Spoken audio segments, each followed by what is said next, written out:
অকাবিল মানব না, দখল করতে দেব না, মানি না, মানব না, অকাবিল মানব না। মোদি তুমি যতই বলো অকাবিল মানব না, গোরস্থানের জায়গা মোরা দখল করতে দেব না। এ কথা ঠিক না বল, এ কথা ঠিক না বল।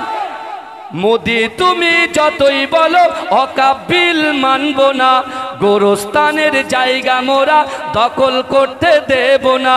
মোদি তুমি যতই বিল পাশ করে দাও না, মানি না, মানব না, অকাবিল মানব না। আল্লাহর ঘর মসজিদগুলো কেন ছিনিয়ে নিবি বল, আল্লাহ তোদের ছাড়বে না তো কেন হয় না তোদের ভয়।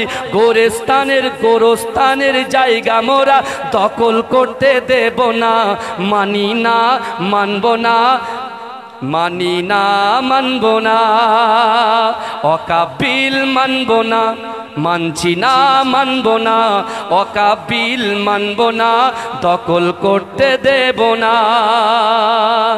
জেগে ওঠো মুসলমান, ঘুমিয়ে আর থেকো না, মোদের দে থাকতে প্রাণ ছিনিয়ে নিতে দেব না।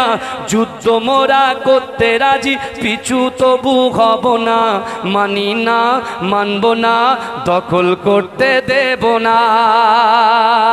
এখানে একটা কথা আছে, ভালো করে শোনো, একটুকুনি 1 মিনিট টাইম চেয়ে নিচ্ছি। এখানে লেখা আছে যে বিশেষ করে জেগে ওঠো মুসলমান। এই জেগে ওঠো মুসলমান এই কথাটাকে আবার অন্য ব্যাখ্যায় করে নিয়ে যাবেন না। আমরা জাগতে হিন্দু ভাইদের বিরুদ্ধে জাগতে বলিনি, আমরা খ্রিস্টান ভাইদের বিরুদ্ধে জাগতে বলিনি, আমরা জাগতে বলেছি ওই সকল যুবকদের যারা আজকে বাড়িতে শুয়ে আছে। আল্লাহর কোরআন বলছে বান্দা, আহাসিবান নাসু আইয়ুতরাকু আইয়াকুলু আমান্না ওয়া হুম লা ইফতানুন। আল্লাহ বলছে বান্দা, তোমরা যারা ঈমান এনেছো তোমরা কি মনে করো আমি আল্লাহ তোমাদেরকে ছেড়ে দেব? ওয়া হুম লা ইফতানুন, আমি আল্লাহ কি তোমাদের পরীক্ষা করব না? তাই আমি আপনাদেরকে বলতে চাই, কারোর ভোট ব্যাংকে আমরা আঘাত করতে চাইনি। আমরা শান্ত শিষ্টভাবে কাঁধে কাঁধ মিলিয়ে আগামী দিন ব্রিগেডের ময়দানে ইনশাআল্লাহ আসবো।